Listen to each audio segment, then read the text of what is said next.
chamar de amigo, Paulinho, boa pessoa. Rádio Emoção,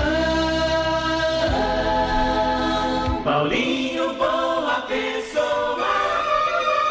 A verdade de cada um.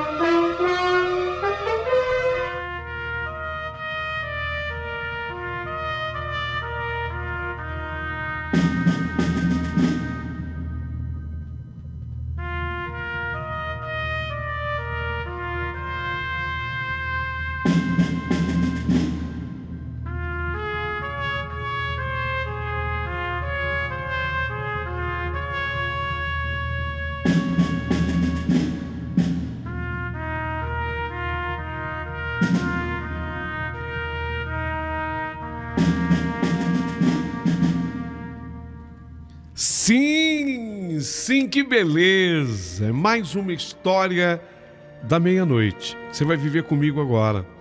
Uma história comovente, emocionante, sobre uma pessoa voltada à profissão para a saúde.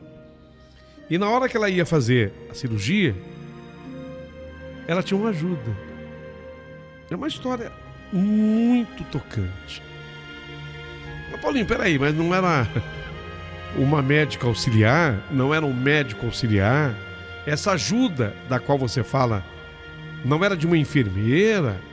Sim, esse tipo de ajuda é comum. Mas ela tinha um outro tipo de ajuda. Quero que você viva comigo as emoções dessa história, porque a ajuda que ela terá virá de um outro mundo, virá de um outro plano. É uma história muito forte, muito tocante também. Tenho certeza que você vai se apaixonar pela história. Então prepare o seu coração para as coisas que eu vou contar. Porém, antes de eu começar a história de hoje, eu queria mandar um abraço para Ana Maria de Porto Feliz. Obrigado, Ana Maria.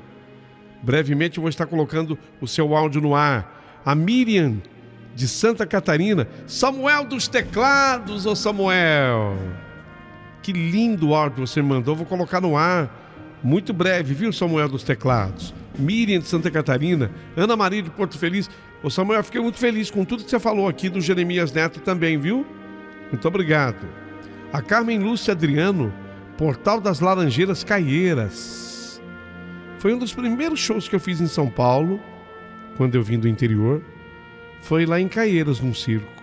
Carmen Lúcia Adriano, um beijo para você e muito, muito, muito, muito, muito obrigado por tudo. Muito obrigado. Nossa, que coisa bem escrita. É isso aí. Estou enviando essa mensagem, não é para comprar o livro, até porque eu tenho esse livro, que é o livro O Peregrino, né? E esse livro é fantástico. Queria dizer que sou inscrito no seu canal. Agora também faço parte da família Boa Pessoa. Obrigado pelo carinho. Rose de Petrolina, Pernambuco. Obrigado, viu, Rose? Um beijo para você e muito agradecido. Queria agradecer a Ivani Colucci, de Santo André, Diego Américo Nunes, Freguesia do Ó, Eliana Souza Teixeira, de Belém do Pará. Ela é de um balneário chamado Mosqueiro, lá em Belém. Vontade de conhecer, né? Queria conhecer Mosqueiro. Maria José Cordeiro de Oliveira, de Ferraz de Vasconcelos. Muito obrigado. Laurência Bispo Viana, de São Paulo. Muito, muito, muito obrigado mesmo. E eu queria também agradecer essa gente maravilhosa que veio para fazer parte dos nossos membros aqui do canal. Família do Paulinho Boa Pessoa. Moreira de Distrito Federal. Já veio para ser assinante como VIP. Ó, que legal. Zero Days, diz o YouTube. Moreira, Distrito Federal, muito obrigado, viu? Obrigado pelo carinho. É VIP. Andréia Maria. Virou assinante também a Zero Days. É Premium. Alô, Andréia. A Marlene Santos Lopes. Ô Marlene, virou assinante a 0 days, quer dizer, 0 dias. VIP também, Marlene? Nossa, que show, hein? Que show! A Tatiana Ramadev é diamante. Nossa, que legal. Obrigado, meu amor. Tatiana Ramadev é diamante. Puxa vida. Eu não tenho palavras para agradecer. Eu sou uma pessoa muito privilegiada. Sinto-me muito privilegiado pela amizade de vocês, o carinho, o amor, a atenção. Gosto demais de vocês. Do fundo do coração. Agradeço. Ô Paulinho, e esse telefone que fica bem ao lado do título da história? Esse telefone, ele é o nosso WhatsApp. Então, através dele, o que está acontecendo? Muita gente está contando, está relatando histórias. É isso mesmo, Fernando. Às vezes a pessoa tem dificuldade para escrever. E ela relata, conta. Fica fácil também. Bom, tem gente que prefere assim. E para o canal? Para o canal é indiferente. Se você escrever, se você falar, para o canal é indiferente. A gente vai tratar com o mesmo respeito, carinho e amor a tua história. Então o telefone que é o WhatsApp é 0 operadora 11, é São Paulo, 951336677. Anotou aí? 951336677. Esse telefone também é uma chave Pix.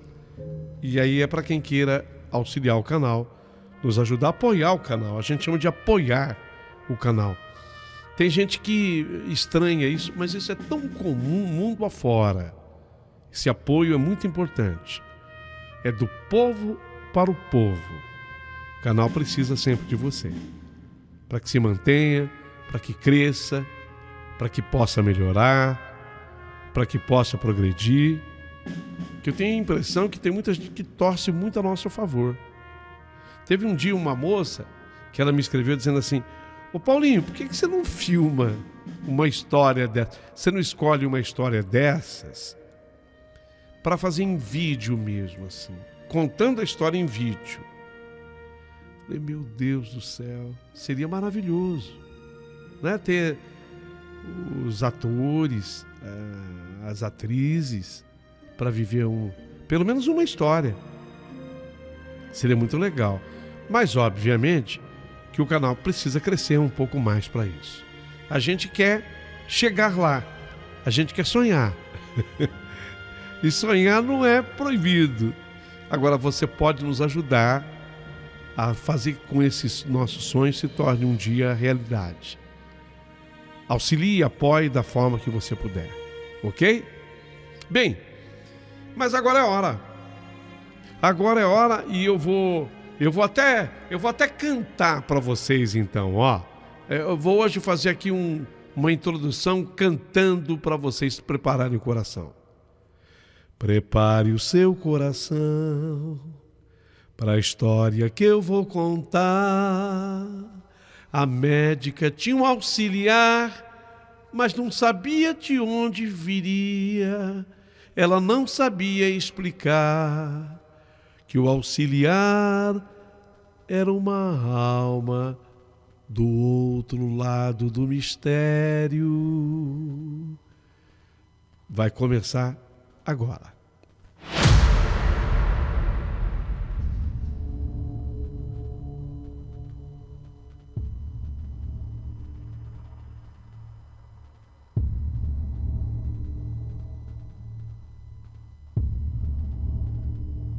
Olha, eu era uma médica recém-formada e eu sempre fui uma apaixonada pelo tal do coração humano. A famosa maquininha de fazer tic-tac.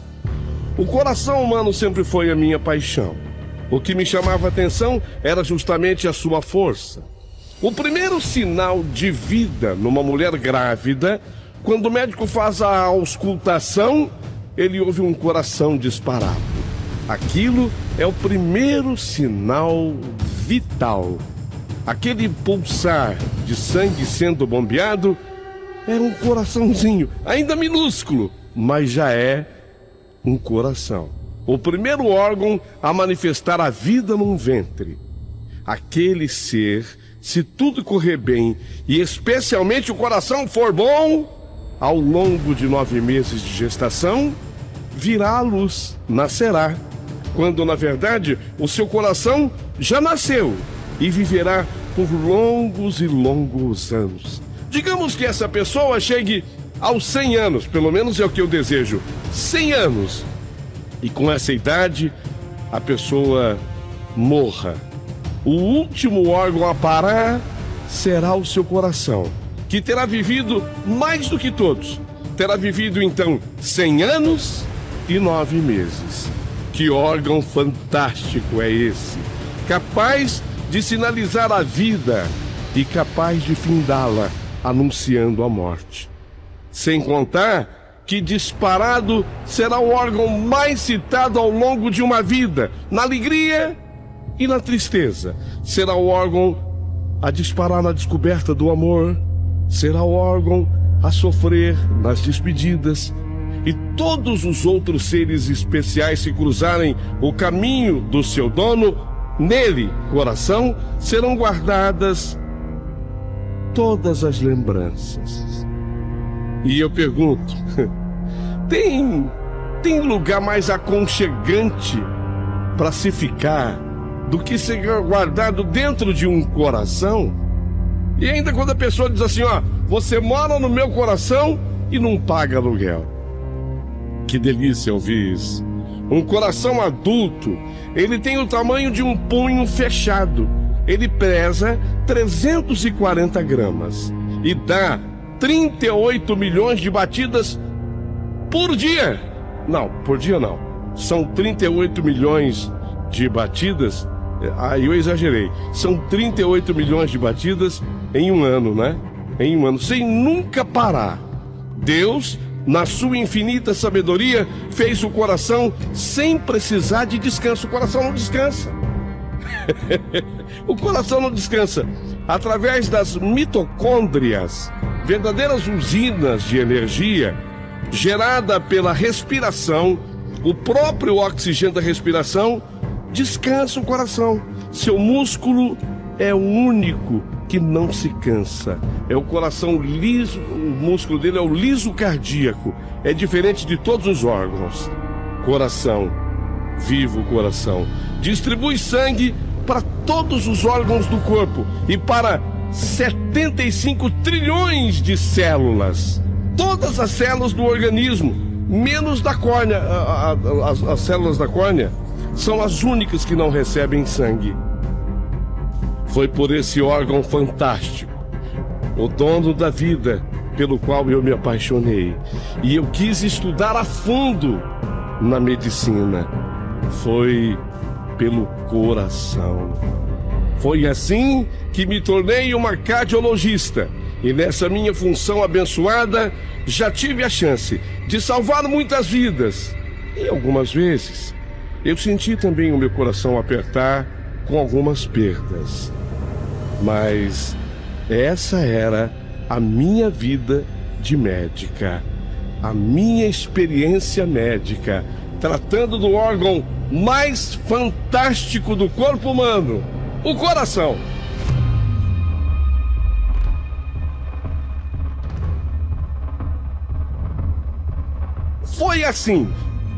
Foi assim na minha vida até que eu vivi aquela experiência. Eu tinha apenas 3 anos já militando profissionalmente como cardiologista. Quando deu entrada no hospital, onde eu também estava no plantão cardiológico, aquele senhor, seu nome era diferente e marcante, Espiridião. Não vou esquecer nunca esse nome. Chegou o senhor Espiridião. Quando chegou às minhas mãos, ele já havia sofrido um infarto na casa dele e dentro do meu consultório havia sofrido mais um. E eu não minto para o paciente. Então eu falei para o senhor Espiridião tudo o que ocorria e que eu teria que levá-lo para o centro cirúrgico imediatamente, onde eu faria de tudo para lhe salvar a vida. Foi aí que o seu Esperidião se saiu com essa. Mas, doutora, pera um pouquinho. Antes da senhora fazer qualquer coisa, antes que a senhora faça, eu tenho que te contar uma coisa, doutora. Eu tenho o corpo fechado. A senhora não vai poder me abrir. Seu Esperidião, eu não vou mentir pro senhor. Se necessário, eu terei que abri-lo sim. E abri-lo no peito. A minha função é essa. É salvar pessoas e não matá-las.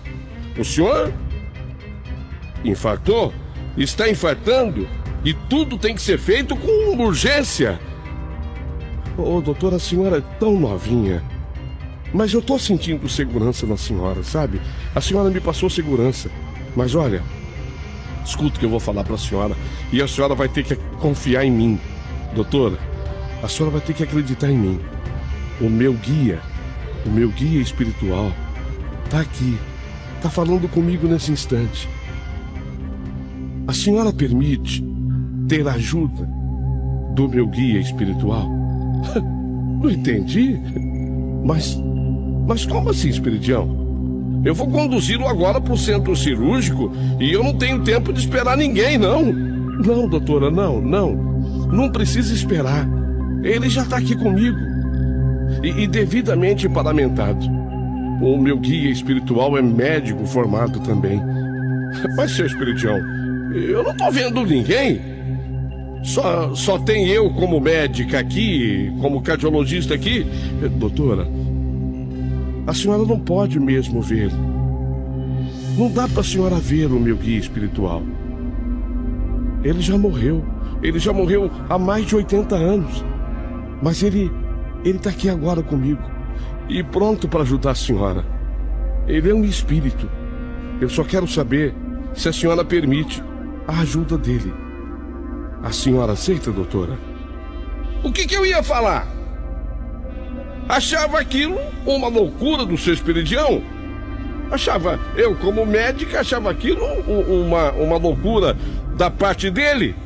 Ele está dizendo que havia um espírito ali e que queria me ajudar. Eu não estava vendo absolutamente nada e nem sentindo absolutamente nada.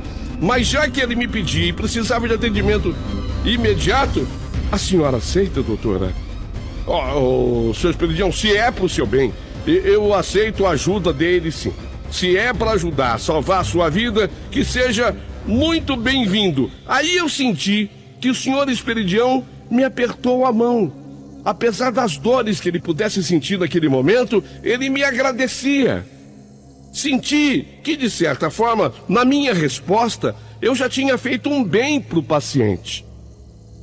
E aí, eu comecei a minha maratona de procedimentos em casos assim. No infarto, os danos ao miocárdio são grandes. A parte do músculo que não recebe sangue devido ao infarto simplesmente morre, gerando a chamada IC, insuficiência cardíaca. Normalmente, isso ocorre como consequência de um entupimento de artérias.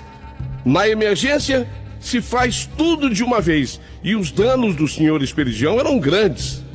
Verifiquei através de câmeras do cateterismo que as paredes da artéria entupidas estavam muito finas e relaxadas.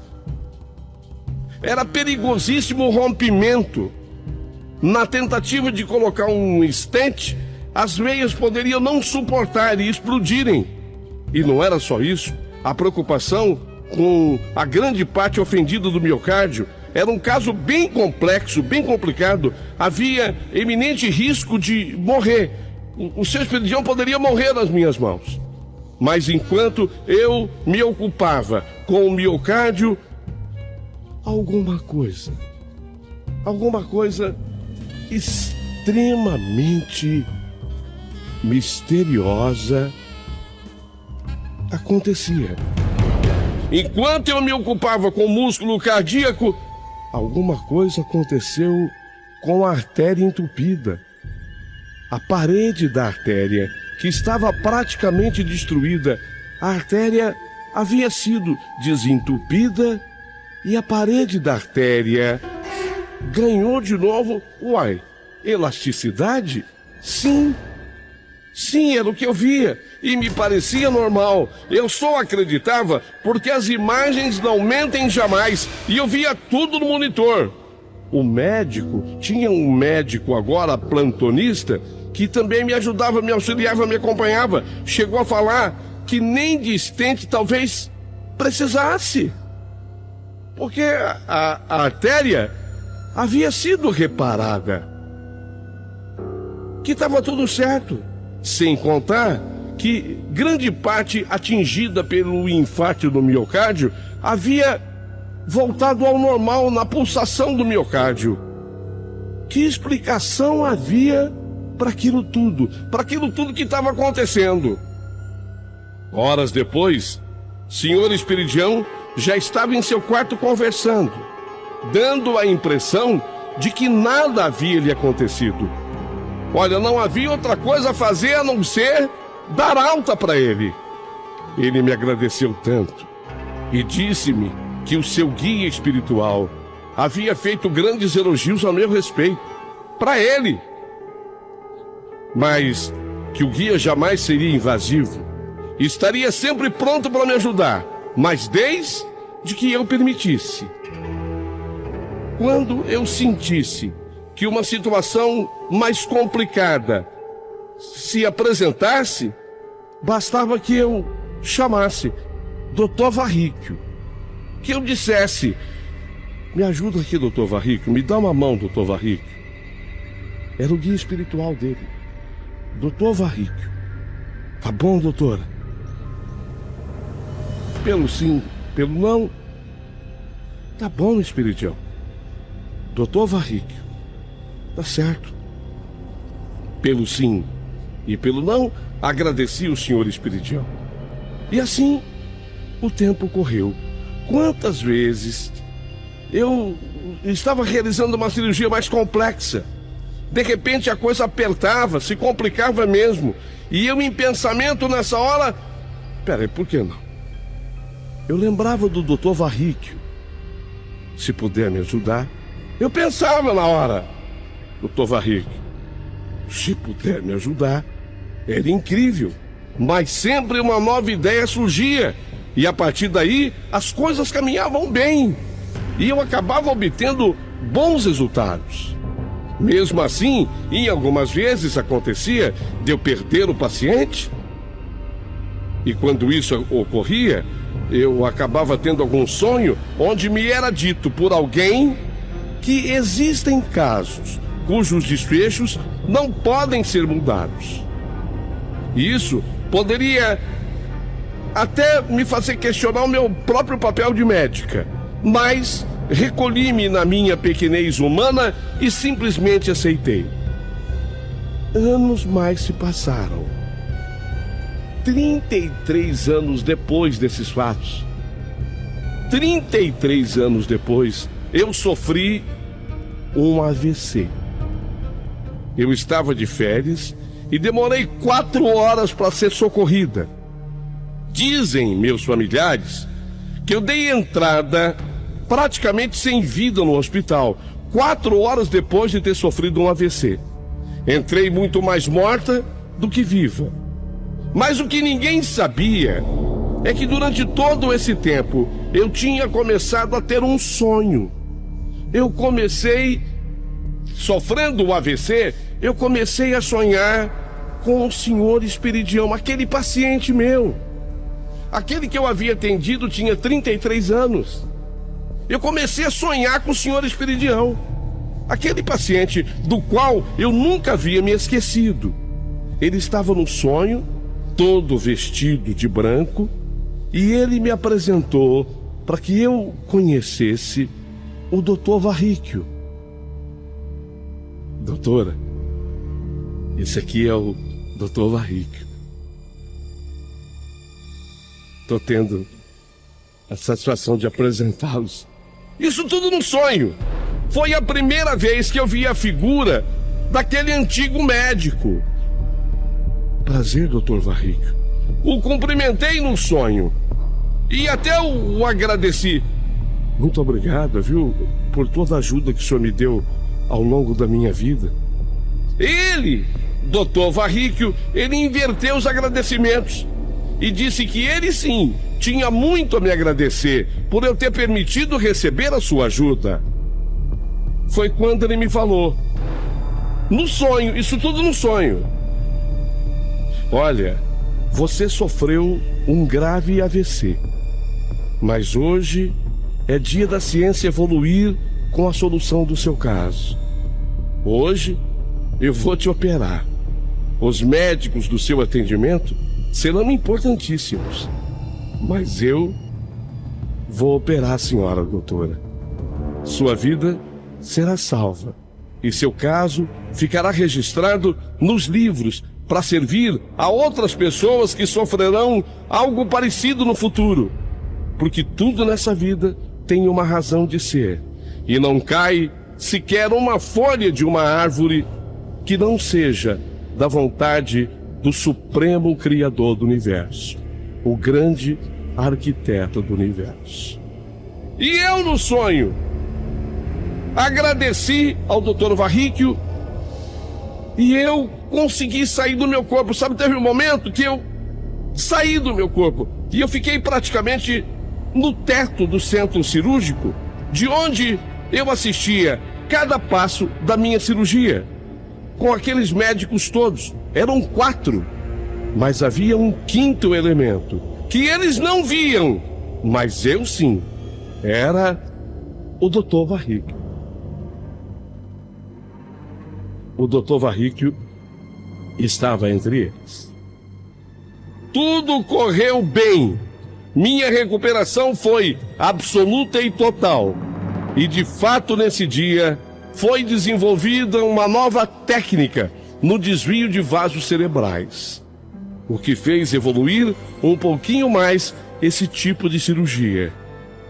Depois que eu me recuperei, eu quis saber um pouco mais sobre aquele antigo paciente meu, o Sr. Esperidião. Eu tinha o nome completo dele. Fiz contato com a família e soube então que ele já havia morrido fazia 11 anos. Nesse dia, eu tive a prova inconteste de que a vida não é só aqui. Embora a ciência não tenha provas, eu as tenho diante de tudo que eu vivi até ali, diante de tudo que me ocorreu. Mas essa minha vida ainda teria sequência, ainda iria continuar. Eu agora tinha 63 anos. Eu estava totalmente recuperada do AVC, mas eu temia a precisão das minhas mãos. Uma cirurgiã, ela necessita das mãos firmes, o mais firme possível. E eu havia perdido uma certa força, especialmente nos dedos da mão direita, devido ao AVC. Já não eram mais as mesmas mãos. Eu tinha um leve tremor na mão direita e me faltava uma certa agilidade e força nos dedos da mão direita. E em virtude disso, em razão disso, eu resolvi então, como cirurgiã, eu resolvi me aposentar. Eu resolvi parar. Falei, não vou. Especialmente no tipo de cirurgia que eu faço, com a mão com esse problema, eu não posso mais. É uma questão de consciência. É a mesma coisa que você dirigir um carro, ser um motorista, e de repente a visão, por exemplo, tem uma grande perda, uma grande queda. Não era grande o meu problema, mas já era o suficiente, talvez, para complicar algum tipo de cirurgia.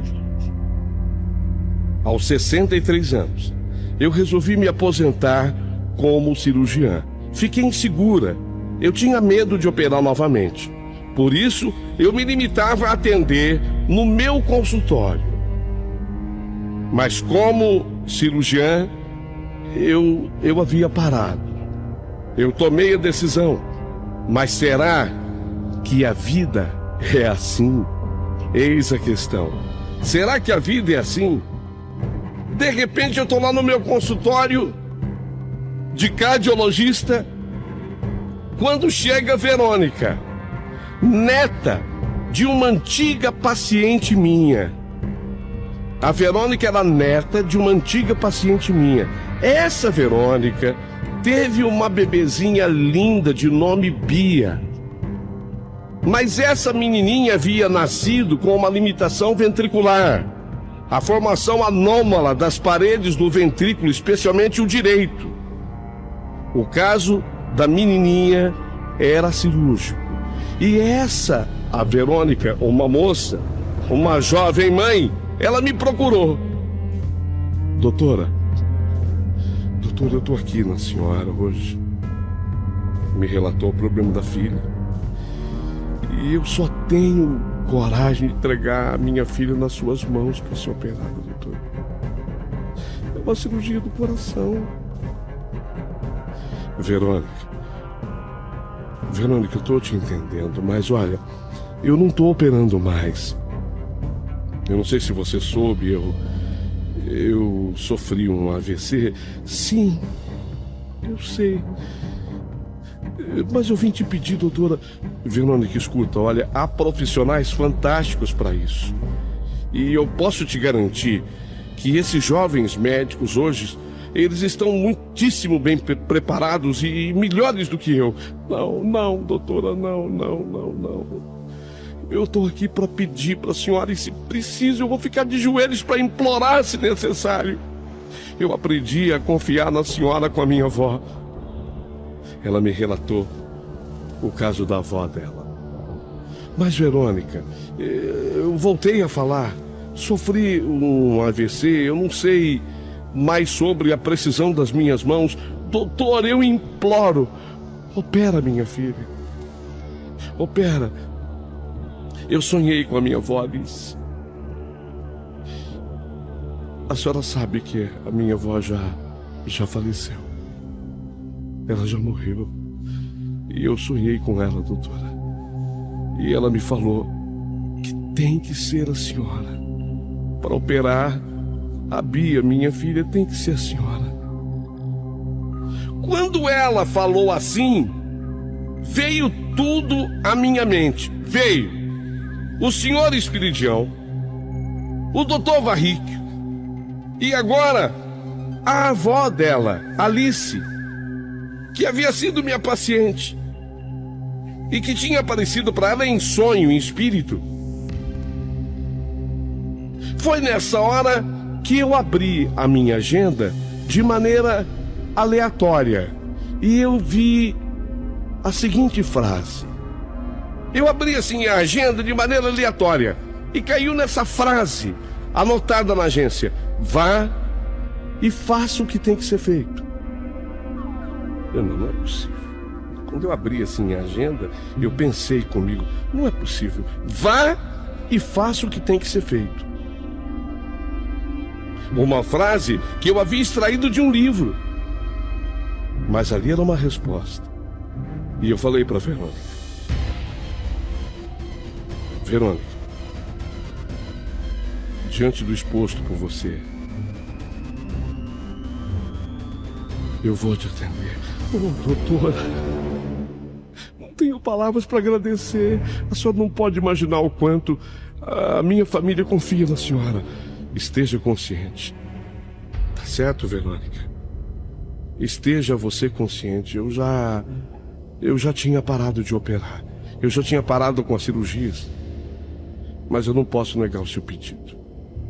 Me entrega os exames. Você trouxe? Estão todos aqui, doutora. Me dê os exames da sua filha, da Bia. Eu vou agendar a cirurgia. Assim falando, parece fácil. Assim falando, parece simples e fácil. Mas quando eu vi aquele serzinho, a Bia, aquele serzinho indefeso, com 1 mês e 10 dias de nascida, é de balançar qualquer um. Pedi todas as ajudas nesse dia e fui para o centro cirúrgico. A minha preocupação era minha mão direita. Junto comigo no centro cirúrgico, outros médicos que eu convoquei para que me auxiliassem. Se alguma coisa não desse certo, se eu sentisse que de repente eu não pudesse fazer algum procedimento, eles estavam ali. Pedi todas as ajudas e fui para o centro cirúrgico. Quando eu peguei com a minha mão direita o bisturi, eu senti que as minhas mãos, especialmente a direita, ganharam novamente firmeza, e a direita, e os dedos. Não havia tremor. Contando com a ajuda de colegas, eu fui precisa na cirurgia.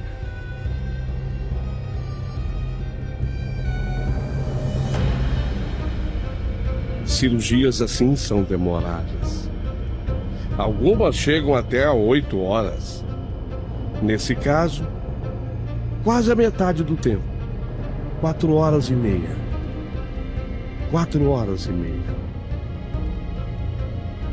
Mas quando eu autorizei que fechassem a minha pequena paciente, eu já tinha certeza absoluta que a cirurgia havia sido um sucesso. De onde veio essa certeza? Teve um momento que as minhas mãos não apenas ganharam firmeza, como elas realizavam com maestria cada movimento.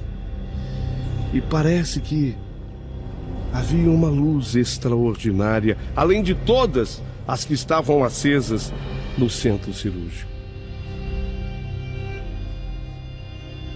A cirurgia foi um sucesso.